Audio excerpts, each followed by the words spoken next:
Hello everyone. This is Liham ni Prince and welcome to our another episode. And I hope you're okay kung saan ka man. And kamusta ka na pala? Okay ka lang ba? Kaya pa ba? Carry yan. Ikaw pa ba? Carry yan. And I hope that you are doing fine. Kung meron ka mang problems, tatapos mo din yan. But today, we're having another episode that I think it will remind us or mare-reflect sa sarili natin, ay ito pala. Like mako-confuse tayo. Kahit ako na-confuse ako, preparing this episode, na-confuse ako na, ganun pala yun. So, ngayon, we're gonna, pag-usapan natin ang true love and infatuation. Like, what we call, true love ba? Or baka infatuated lang? Diba? Like, marami nagtataka. Paano ba malalaman natin na true love ang nararamdaman natin, ang totoo, true love ba yung nararamdaman natin sa taong ngayon? Or baka, infatuated lang talaga tayo. Nararamdaman lang na natin na infatuated lang tayo. Pero, ano bang pagkakaiba ng true love at saka infatuation or infatuated? Well, mostly kasi, di ba, nag-start ito having a crush do sa tao yan or na-attract tayo. Na-attract tayo in a way their looks or in a way yung characteristics nila. And papasok itong infatuation na to. Like, it's having a very strong or lasting feeling of love or attraction for someone or something. Parang nafe-feel natin na parang in love tayo sa kanila. Attracted tayo sa kanila. Pero in a certain na in love tayo sa kanila the way yung personality nila, the way they looks lang. Parang kumbaga may sinasubject lang tayo kung bakit natin nagustuhan sila. May sinasubject lang tayo kung bakit natin na-in love tayo sa kanila. Na to the point na na-fall tayo sa kanila. Nafe-feel natin, is this true love? Kaya minsan napapasabi natin, ay, true love ba yun? Pero no eh. It's you're infatuated lang. Parang masyado mo lang napopoint out sa utak mo lang na parang, naiisip mo siya. Naiisip mo yung mga positive things lang sa kanya. But the negative one is parang hindi mo nakikita or hindi mo pinapansin. It's just sinasubject mo na sa sarili mo na yung kanilang looks, nagagwapuhan or nagagandaan ka sa kanila, nakita mo sila, nakasama mo sila, and na-in love ka na agad, na-fall ka na agad. Masyado ka lang yung lasting feeling of love or attraction, super attracted ka sa taong ngayon. And yun ang isabihin ng infatuated ka. The strong feeling of love or passion sa taong yun. But it's not a true love. Hindi siya papasok sa true love. Pero ano nga ba ang true love? Paano ba natin masasabi na true love yung nararamdaman? It is a true love na talaga. Well, a true love kasi is parang a feeling of unwavering fondness and devotion. Parang sa iyong nararamdaman sa kanya or willing ka na ibigay yung sarili mo. Parang it's something more confusing dun sa dalawang infatuated sa true. Pero kasi ito parang nasa more on maturity side ka na parang ay nakikita ko yung sarili ko na, yes, nakikita mo sarili mo sa kanya, but syempre, meron kasing flowing to. Parang kumbaga, dapat like magkasama kayong dalawa. Like kaya nga di may mga sinasawag tayong stalking stage. And doon mo nararamdaman na yung nararamdaman mo sa kanya is true love. Once you have a beautiful connection that goes beyond more attraction or infatuation. Parang kumbaga, growing together, respect each other, naiintindihan mo yung flaws niya, inaalam mo yung imperfections niya, inaalam mo yung negative side niya, at hindi ka na-off sa mga iyon. Parang more on, mas iniintindi mo siya at iniintindi ka din niya. Hindi parang puro lagi dahil pogi or maganda siya, yun na lang, doon ka na lang or ay, matalino kasi siya, galing siya sumayaw eh. Pero alam mo ba yung gali?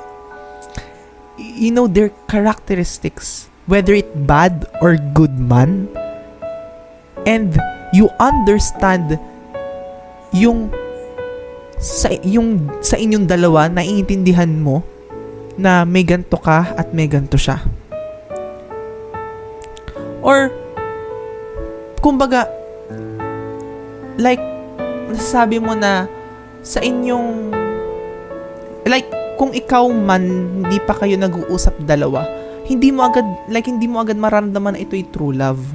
Ito ha, hindi mo mararamdaman na agad na kung true love yung nararamdaman mo para sa kanya.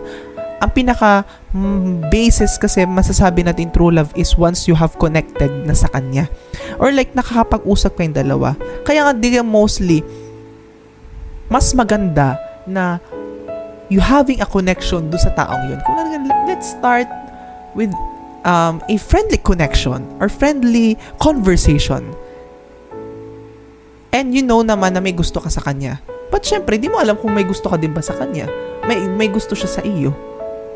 And kung man may gusto kayo sa isa't isa, at para masabi ng true love yun, kailangan na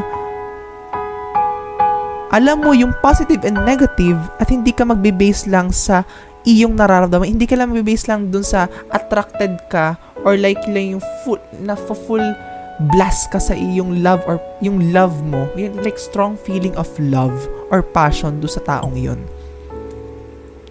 More on understanding each other. More on understanding each other, the empathy, your dedication do sa taong ngayon. Dedicated ka, na-accept nyo yung flaws, na-accept mo yung characteristic niya, whether it's bad, sabi ko, whether it's bad or good. At dun yung malalaman na true love yung nararamdaman mo. True love na pala yun. And if man na ayun nga, i-go mo na. Yes, mahirap i-identify na kung true love ba ito or hindi. But you need to observe yourself bago ka mag-decision agad-agad. Like what I said, ibang-iba ang infatuated sa true love. Kaya baka mamaya meron kang gusto sa tao ngayon and masyado mong iniisip siya, sobrang mong iniisip siya, nasasabi mong, is this true love ba? Like, nagkakaroon ka ng crush. More on, ang crush kasi is pumupunta na din sa infatuation eh. Like, yung crush kasi minsan pumupunta din sa infatuation. Like, nagkakaroon sila ng similarities. Like, more on short-term romantic feeling lang yon, or design for a physical relationship. Pero hindi, parang, kumbaga, mamaya, gusto mo siya, mamaya, hindi na pala ulit. Hindi na yung masasabing true love. Infatuation na yan, or crush. Crush or infatuation, sabi ko, identical lang yung dalawa. Pero remember, always observe yourself kapag nagkakaroon, like may nararamdaman ka sa taong ngayon. Baka mamaya infatuated ka lang talaga sa taong yun. Hindi ka talaga, hindi masasabing true love yan. Ang masasabing true love, once nagkaroon kayo ng connection and inaalam mo yung positive and negative na ugali niya, handa mong i-accept kung anong meron siya, dedicated ka, nandun ang empathy mo, unconditional support, and comfort and safety. Kumbaga, mas maganda mag-i-start mo na sa stage na nag-uusap kayo and may growth dun sa pag-uusap na yon. Hindi lang na parang sabi ko nga, like what I said kanina, na meron siyang bad side and na turn off ko na agad. Hindi mo siya gusto kasi naralaman mo na yun eh. Hindi na yung tunay na love. It's not true love. And that's it. Ganun lang. True love ba nga ba ang nararamdaman? Or baka infatuated ka lang? And that's it for our episode for today. And I hope now it clears your mind na ito pala. Kaya nga sabi ko sa sarili ko habang habang pinaprepare ko tong episode na to, sabi ko, baka yata infatuated nga lang talaga sa taong ngayon. Hindi pala ito yung true love. At if you are still wanting, of course, lahat tayo gusto natin maranasan yung true love, like a genuine and true love doon sa ating future partner. And hintayin na lang natin na darating at darating din yan. Huwag tayong magmadali, guys, okay? Huwag tayong magmadali na mahanap yung ating true love, yung ating yung person na magbibigay ng true love sa atin.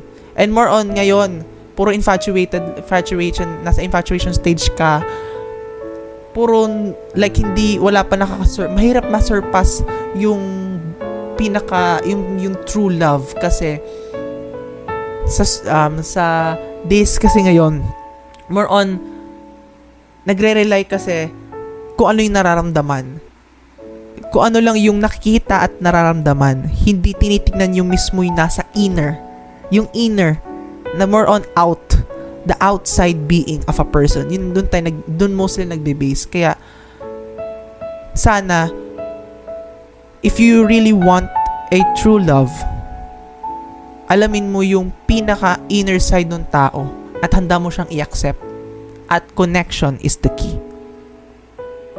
Kaya mag-confess ka na.